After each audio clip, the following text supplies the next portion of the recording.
2020 की घटना है और 2020 के अंदर एक जीजा और साली दोनों का अफेयर चल रहा था। और दोस्तों उनका अफेयर इस लेवल पर था कि दोनों जीजा साली वीडियो कॉल पर एक दूसरे को अपने नग्न पार्ट दिखाया करते थे। अब दोस्तों मौका देखकर एक दिन उनके संबंध भी बन जाते हैं और फिर संबंध बनने के बाद एक दिन अपने ही घर में कुछ ऐसा कबाड़ा होता है, ऐसा कांड हो जाता है। जब लोगों को उनकी करतूत के बारे में पता चला तो लोग भी दांतों तले उंगलियां दबाकर रह जाते हैं। आखिर क्या हुआ था, पूरी जानकारी यहाँ पर जानने वाले हैं। वीडियो को अंत तक जरूर देखा करें दोस्तों। इन वीडियो से हमें घर गृहस्थी को संभालने की और घर गृहस्थी में कैसे रहा जाता है इन चीज़ों की नॉलेज मिलती है, जिससे कि अपने घर में कोई ऐसा कांड ना हो पाए। नमस्कार, मैं हूं सुदेश कुमार और तिरछी बात चैनल में आपका स्वागत है। दोस्तों यह घटना बोकारो की है, जहां पर रितेश दत्ता नाम का एक शख्स रहा करता है जो कि 40 साल का है और उसकी पत्नी पिंकी जो कि 42 साल की है और इनके 2 बच्चे हैं जो कि अभी छोटे हैं क्योंकि बच्चे लेट हुए थे। जो रितेश दत्ता है वह खेतीबाड़ी किया करता और वह पुताई का काम भी किया करता था। घरों को पोतना या पेंटिंग डेंटिंग ये काम करना उनकी एक टीम थी जो एक सेठ के नीचे काम किया करता था, तो सेठ उनको पुताई पर भेजा करता था। अब तो दोस्तों आराम से इनका समय गुजर रहा था, कोई भी परेशानी नहीं थी। 2 बच्चे थे, पति कमाता था, पत्नी घर संभालती थी। लेकिन इनकी खुशियों को बहुत जल्दी बुरी नज़र लगने वाली थी। दोनों खुशी से रह रहे थे और अब यहाँ पर क्या होता है, रितेश का छोटा साडू जिसका नाम होता है मनीलाल, जो कि 38 साल का है, वह इनके घर पर रहने के लिए आ जाता है। तो कोई परेशानी नहीं है, रिश्तेदार था, रहने के लिए आ गया तो रखना भी था। अब जो मनीलाल होता है छोटा साडू यानी कि रितेश की पत्नी पिंकी का, तो वह जीजा ही लगेगा। तो अब मनीलाल घर में रहने लगता है और मनीलाल अपनी साली से यानी कि पिंकी से ऐसे ऐसे मजाक करता है। जब उन मजाकों को रितेश सुनता है तो उसको भी अजीब सा लगता है, लेकिन फिर वह यह सोच जाता है कि इन दोनों का जीजा साली का रिश्ता है तो यह मजाक कर भी लेते हैं तो कोई दिक्कत नहीं है। अभी तक ये सारी बातें मजे मजे में चल रही थी, हंसी खुशी चल रही थी, कोई शक नहीं था, कोई भी बात नहीं थी। लेकिन दोस्तों जहाँ पर ये गंदी बातें जुबान पर आने लगती हैं तो वहाँ पर संबंध बनने में ही कितनी देर लगती है। ऐसा ही यहाँ पर इस मामले के अंदर होता है।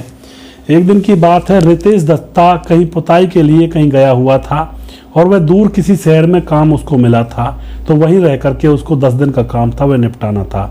तो वह 10 दिन के लिए घर नहीं आता है और कहकर जाता है पत्नी से कि मैं अब 10 दिन के लिए घर नहीं आऊँगा। तो दोस्तों पीछे से पत्नी अकेली थी और उनके घर में वो साडू मनीलाल था। अब तो यहाँ पर मैंने बार बार कहा है दोस्तों, कभी भी पत्नी को अकेला नहीं छोड़ना चाहिए, और वो भी किसी ऐसे शख्स के साथ जो रिश्ते में भी जीजा लगता है। कहते हैं जीजा और साली का तो आधा घरवाली और घरवाले का रिश्ता होता है, लेकिन यहाँ पर रितेश दत्ता ने अपने घर में साडू को बुलाकर गलती की थी और अब अपनी पत्नी को साडू के साथ अकेला छोड़ने की गलती कर रहा था। अब यही गलती उसके ऊपर भारी पड़ने वाली थी, क्योंकि रितेश दत्ता तो वहाँ से निकल जाता है और पीछे से ये दोनों जीजा साली इतने मजाक करते हैं और अब मजाक करते करते वो मजाक अब मजे में बदलने लगते हैं। जो जीजा होता है मनीलाल, वह अपनी साली के पास बैठता है और मजाक ही मजाक में उसके ऊपर हाथ फेरने लगता है। और अब तो दोस्तों इनके वहाँ पर संबंध बन जाते हैं। अब जब एक बार संबंध बन जाते हैं तो पूरे 10 दिन तक इनके संबंध वहीं पर बनते हैं। 10 दिन के बाद जो रितेश दत्ता होता है अपना काम खत्म करने के बाद अपने घर पर आता है और बिल्कुल नॉर्मल था, उसको ये शक नहीं था कि उसकी पत्नी उसको धोखा देगी। अब वह घर आकर फिर से अपने यहाँ पर रहने लगता है, कुछ खेतीबाड़ी का काम देखता है। अभी भी उसका साडू घर में ही था, लेकिन अब दोस्तों साडू को रहते रहते कुछ ज़्यादा दिन हो गए थे तो साडू अपने गांव चला जाता है। साडू गांव चला गया था, लेकिन जो आफत थी वो टली नहीं थी, क्योंकि अब ये दोनों वीडियो कॉल पर बात कर लिया करते, जीजा और साली। साडू जो था वह अपने घर पर रहता और अपने कपड़े उतार दिया करता, और इधर जीजा अपनी साली से भी कहा करता कि तुम भी कपड़े उतार दो, ऊपर वाले और नीचे वाले। तो अब साली उसके सामने नग्न बैठी रहा करती और जीजा भी उसके सामने नग्न बैठा रहा करता, मौका देख करके, जब घर पर रितेश दत्ता नहीं हुआ करता। अब इस तरह से इनके काम चल रहे थे और कभी कभी जब रितेश दत्ता अपने काम से बाहर जाता तो साली अपने जीजा को बुला लिया करती और संबंध बना लिया करते। इसी तरह से यहाँ पर चल रहा था। अब एक दिन की बात है, जो साली होती है वह अपने जीजा के साथ वीडियो कॉल पर लगी हुई थी और उनके मजाक कुछ इतनी हद पार कर रहे थे कि जो शायद एक दूसरा आदमी किसी औरत से नहीं कर सकता है। गंदे गंदे उनके मजाक चल रहे थे, कुछ बात लेने देने की बातें हो रही थी। तो अब यहाँ पर एकदम से जो रितेश दत्ता होता है वह घर के दरवाजे पर आ जाता है, लेकिन एकदम से वह अपने कदमों को रोकता है और सुनता है कि घर के अंदर उसकी पत्नी किसी से वीडियो कॉल पर गंदी गंदी बातें कर रही है। तुरंत बातों को खड़ा होकर चुपचाप सुनने लगता है। जब उनकी बातें खत्म हो जाती हैं तो रितेश दत्ता घर के अंदर आता है और आकर के अपनी पत्नी से कहता है कि तुम किससे बात कर रही थी, और वो भी इतनी गंदी गंदी। तो उसकी पत्नी कहती है कि वही था तुम्हारा साडू मनीलाल, वो ऐसी बातें करता है, मजाक करता रहता है। लेकिन रितेश दत्ता को यह बातें हजम नहीं हो रही थी, क्योंकि मजाक इतने ज़्यादा गंदे थे और इधर से उसकी पत्नी जो पिंकी थी वह भी गंदे गंदे मजाक कर रही थी मनीलाल के साथ। तो अब यहाँ पर रितेश दत्ता होता है बेडरूम के अंदर, अपनी पत्नी से कहता है कि तू गैर चलन चल रही है, ये बात गलत है, ऐसे ऐसे मजाक कौन करता है, तू उसका फ़ोन मत उठाया कर। इन दोनों के बीच में झगड़ा होता है, लेकिन दोस्तों इन दोनों का राजीनामा भी हो जाता है बहुत जल्दी ही। और जो रितेश दत्ता होता है वह सोचता है कि शायद मैं ही गलत हूँ, इनके बीच में कोई दिक्कत ना हो ऐसी। तो अब कुछ दिन गुजर जाते हैं।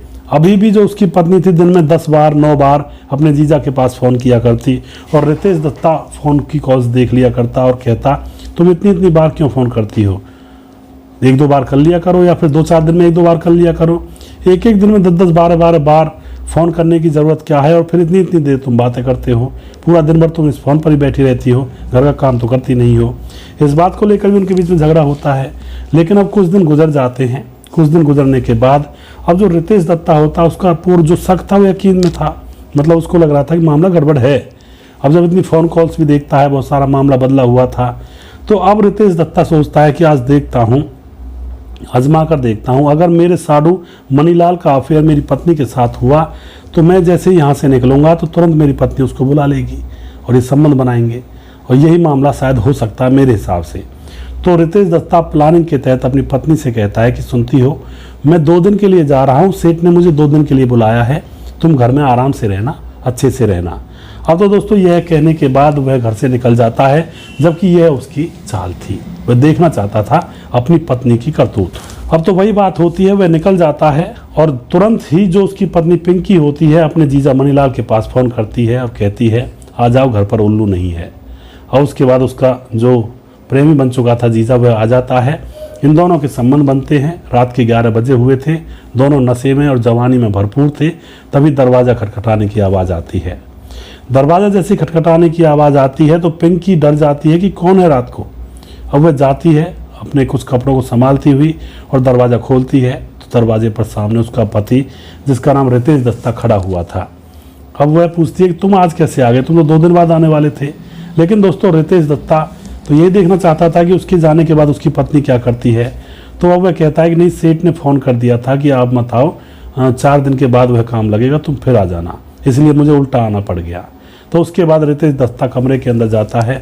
कमरे के अंदर देखता है कि कमरे के अंदर उसका साडू मनीलाल लेटा हुआ है।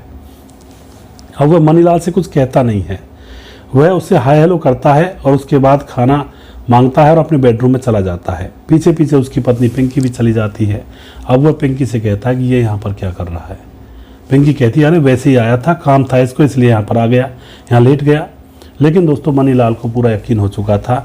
पिंकी को धमकाता है, कहता है कि तू सही नहीं कर रही है मेरे साथ और यह बहुत गलत है। लेकिन इन दोनों की थोड़ी सी कहासुनी होने के बाद फिर से रात गुजर जाती है। अब तो दोस्तों सुबह जैसे होती है, सुबह फिर से वो अपनी पत्नी से लड़ जाता है कि तुम्हारा चक्कर चला हुआ है और तुम्हें शर्म नहीं आती। और इस बात से तंग होकर के पिंकी अपने मायके चली जाती है और जो मनीलाल साडू होता है वह अपने गाँव चला जाता है। अब तो घर पर अकेला रितेश दत्ता रह जाता है और अब यहाँ पर दोस्तों इसी तरह से उसका समय गुजर रहा होता है। धीरे धीरे समय गुजरता है और धीरे धीरे समय गुजरते गुजरते अब 1-1.5 महीना हो जाता है। 1-1.5 महीना होने के बाद अब रितेश दत्ता सोचता है चलो उसने जो कुछ किया, मेरी पत्नी ने जो किया, देखते हैं, उसको ले तो आते हैं। अब रितेश दत्ता अपनी पत्नी के पास फ़ोन करता है कि तुम तैयार हो जाओ, मैं तुम्हारे मायके आ रहा हूँ तुम्हें लेने के लिए। लेकिन पिंकी तो जली भुली बैठी हुई थी। उसके प्रेमी से चोंच लड़ाना अब बंद हो चुका था और उसके पति की वजह से। तो इसलिए पिंकी अब यहाँ पर चाल चलती है और अपने प्रेमी मनीलाल से कहती है कि आज वह मुझे लेने के लिए मेरे मायके आ रहा है, आज उसको रास्ते में ही निपटा दो, उसके बाद फिर हमारा और तुम्हारा रास्ता बिल्कुल साफ हो जाएगा। तो यहाँ पर दोस्तों जो रितेश दत्ता होता है वह तैयार होकर के जाने लगता है और रेलवे स्टेशन पर उसको उसका साडू मनीलाल मिल जाता है। मनीलाल कहता है कि यार कहाँ जा रहे हो तुम, आओ चलो शराब वगैरह पीते हैं। और दोस्तों अब यहाँ पर रितेश दत्ता को मनीलाल शराब पिला देता है और मनीलाल शराब के नशे में इतना मदहोश हो जाता है उसके बाद उसकी सुनसान जगह पर गला दबाकर हत्या कर दी जाती है। और दोस्तों, हत्या करने के बाद उसके चेहरे को पत्थर से कुचला जाता है बुरी तरह से, और पत्थर से कुचलने के बाद वह वहाँ से फरार हो जाता है। अब यहाँ पर जो पत्नी थी उसके पास उसका पति पहुँचा नहीं था, तो अब पत्नी पुलिस के पास फ़ोन करती है, पुलिस के थाने में जाती है कि मेरा पति घर से चला था मुझे लेने के लिए, लेकिन अभी तक पहुँचा नहीं। पुलिस रिपोर्ट दर्ज करती है और उसके पति को ढूंढने लगती है, लेकिन उसका पति कहीं हो तो पता चले। 3 मार्च 2023 को अब किसी को जंगल के अंदर एक गली सड़ी लाश मिलती है। अब गली सड़ी लाश को देख करके वह पुलिस के पास खबर पहुंचाता है, तो पुलिस वहां पर पहुंचती है। लाश का चेहरा बिगड़ा हुआ था और बिल्कुल ही अदन पिछान हो रही थी, यानी कि पहचाने में नहीं आ रही थी। उसके कपड़े थे कुछ शरीर पर और कुछ बॉडी को जानवर खा चुके थे, तो किसी के भी वो पहचान में आ ही नहीं रही थी। लेकिन दोस्तों, अब यहाँ पर उसके कपड़ों से और पोस्टमार्टम रिपोर्ट करवाई जाती है, और फिर जो पत्नी होती है वह कहती है पति तो ये मेरा ही है, कौन इसको मार गया पता नहीं कैसे। लेकिन दोस्तों, अब पत्नी से जब पूछा जाता है पुलिस के द्वारा कि ये कब आया था, क्यों आ रहा था, 1 महीने तुम यहाँ पर क्यों थी, तो पत्नी बार बार बयान बदल रही थी, बातों को घुमा रही थी। अब इसी बात पर पुलिस को शक हो जाता है। उसके बाद उस पत्नी की कॉल डिटेल चेक की जाती है, तो पुलिस को शक जो होता है यकीन में बदल जाता है कि मनीलाल नाम के शख्स से इसका अफेयर है। उसके बाद मनीलाल को उठाया जाता है और सख्ती से इनसे पूछा जाता है, तो यहाँ पर राज खुल जाता है। अब यह पत्नी बताती है कि हमारा अफेयर था और ये हमारे बीच में कबाब में हड्डी बन रहा था, इसलिए मैंने प्लानिंग के तहत इसको रास्ते से हटा दिया। तो इस तरह के होते हैं दोस्तों आज के ज़माने में रिश्ते और नाते। क्या कहोगे आप ऐसे रिश्तों के बारे में, और क्या कहोगे ऐसे नातों के बारे में, क्या कहोगे ऐसी पत्नी के बारे में, और क्या कहोगे ऐसे साधु के बारे में। आज का ज़माना कलयुग का कलिकाल चला हुआ है, किसी के ऊपर भी विश्वास नहीं किया जा सकता। जिन लोगों के साथ हम रात दिन रहते हैं, सालों से रहते आए हैं, वही लोग किस मोड़ पर कैसा धोखा दे दें कोई पता नहीं चलता है।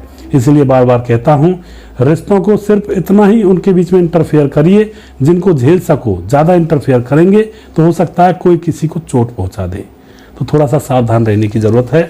दोस्तों, जीवन के अंदर हमने जन्म लिया है ऊपर वाले का नाम लेने के लिए और अपने परिवार का भरण पोषण करने के लिए, तो लोग इन चक्करों में, प्यार प्रेम के चक्करों में अपने परिवारों को ही तबाह कर देते हैं। ऊपर वाले का नाम लेना तो बहुत बड़ी बात हो जाती है, परिवार को भी नहीं चला पाते हैं सही ढंग से।